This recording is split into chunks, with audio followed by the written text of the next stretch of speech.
Carlos Roberto Lopes, aluno da Unicesumar, do curso Bacharel Teologia, trabalho o mapa com o tema A Reforma Protestante, promovida por Martinho Lutero no ano de 1517.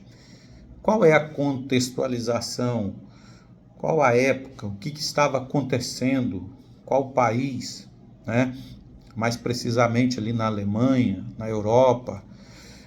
Houve-se movimentos contrários à doutrina católica que estava perdendo a sua essência e perdendo então a sua autoridade, já vinha fragilizada.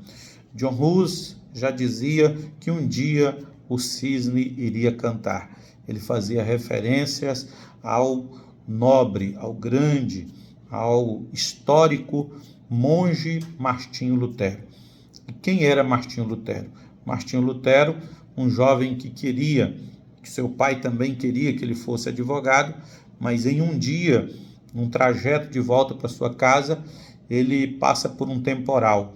E ali, com medo de perder a sua vida, ele faz um voto para que, se ele não perdesse a sua vida, ele se tornaria um monge. Ao chegar em sua casa, ele conta esse fato para seu pai. Seu pai ficou muito decepcionado com ele, mas ele tinha feito o voto e ele foi cumprir. Então ele foi para estudar e se transformar num monge católico. Martinho Lutero, então, muito dedicado e com o sentimento de buscar a justiça própria, com o sentimento de ser um merecedor da salvação, ele tinha um conflito interior que ele não conseguia alcançar essa paz interior acerca da salvação. Ele não conseguia se ver como um homem justo, como um homem salvo. Naquela época em que Martinho Lutero era monge, a igreja estava passando por muitas dificuldades. E ele mesmo ali na sua fidelidade, estudando, trabalhando, se transformou num professor de faculdade, mas as pessoas do mundo lá fora não encontravam mais respostas para a sua vida na igreja. Haja visto os pecados, a imoralidade, a ligação da igreja com a política, com o Estado, e isso não era bem visto para as pessoas. Também as pessoas, elas não tinham respostas para suas dores, para suas crises, para os seus momentos de dissabores. As pessoas, elas tinham perguntas que não eram respondidas pela igreja. Por que que a gente serve a igreja e a gente passa por tantas coisas tristes, por tantas coisas ruins? E a igreja não dava essa resposta. As pessoas não tinham mais na igreja a sua expectativa de resposta. E as pessoas foram perdendo, então, a sua fé, a sua esperança na igreja. Neste cenário aí, eu quero que você que está me ouvindo imagine a fragilidade que a igreja já se encontrava, quando as pessoas já não percebiam mais que a igreja tinha o que elas buscavam, que era a presença de Deus, a resposta, o fervor, a motivação para servir. Então, nesse momento de fragilidade, as pessoas começaram a ver que a igreja não iria conseguir mais dar as respostas que a sociedade precisa. Foi aí que Martinho Lutero surgiu. Martinho Lutero surgiu neste momento. Ele estava, um certo dia, fazendo o seu serviço de lavar latrina, lavar banheiros. E ele fazia aquele serviço por entender que ele precisava se martirizar, que ele precisava se punir para alcançar algum merecimento diante de Deus, pois essa era a informação que ele recebia. Essa era a maneira que ele pensava que ele iria ser justificado diante de Deus.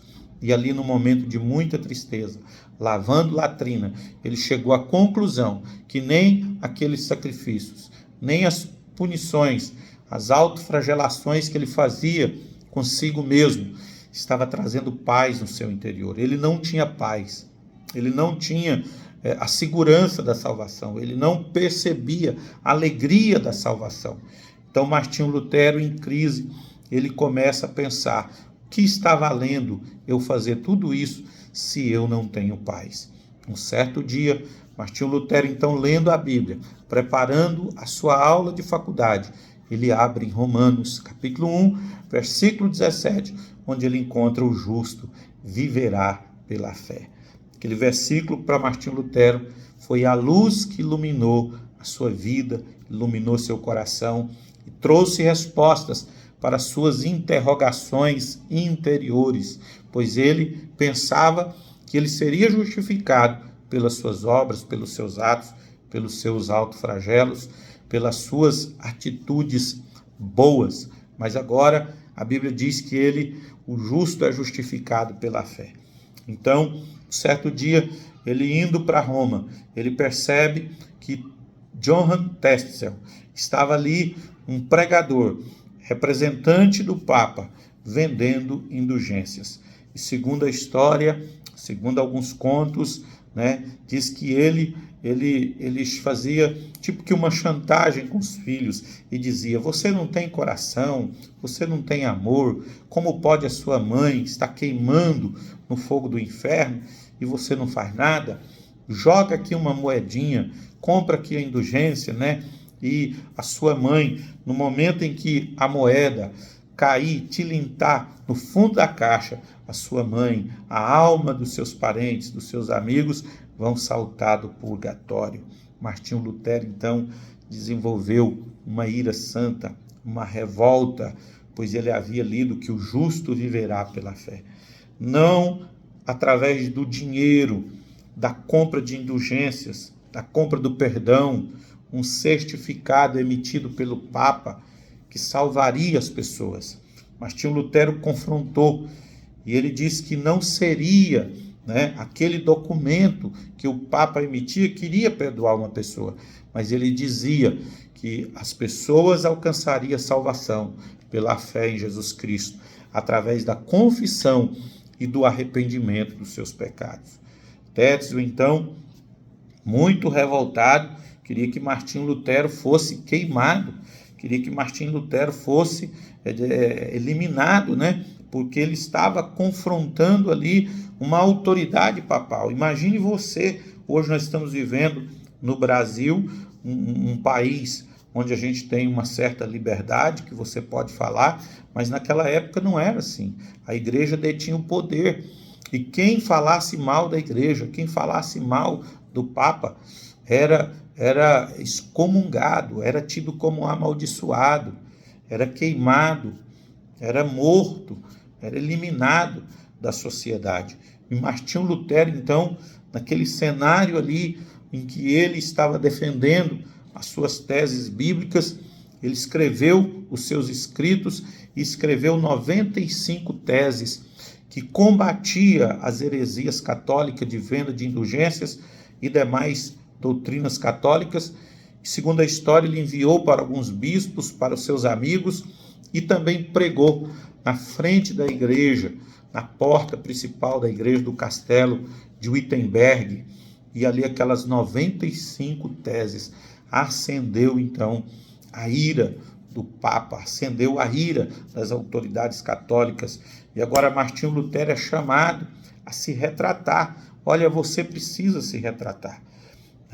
Queriam prendê-lo, queriam matá-lo, ele não foi morto porque alguns príncipes o escondeu, e agora ele foi chamado para uma audiência, e ali naquela audiência eles deram a ele a oportunidade de se retratar, quer dizer, de retirar toda a palavra, todo o ensino contrário à Igreja Católica, porque para as autoridades católicas ele era um homem amaldiçoado agora, ele era um homem excomungado, mas ele disse: eu não tenho nada a retratar, eu não reconheço a autoridade do Papa e nem a autoridade dos líderes da igreja, por entender que eles não estão representando a vontade de Deus. E eu não irei me retratar, a não ser que eu seja convencido pela Bíblia, pela palavra de Deus, e que Deus cuide de mim. Imagine você a coragem daquele homem enfrentar, naquela época, a morte. Ele enfrentou a morte, ele poderia ser morto. Inclusive foi feito documentos que quem matasse Martinho Lutero estava fazendo algo de bom e não teria nenhum processo contra aquela pessoa. Neste cenário, Martinho Lutero então se recolhe e vai traduzir a Bíblia. Ele traduz o Novo Testamento, em seguida traduz toda a Bíblia, e agora a Bíblia que somente quem podia ler era os padres, os monges, né, os professores, poucas autoridades. Nem reis sabiam ler a Bíblia, porque a Bíblia era no latim. E muitas pessoas não sabiam nem ler, nem livro nenhum, não era só a Bíblia. Então Martinho Lutero, o que ele faz? Ele traduz a Bíblia.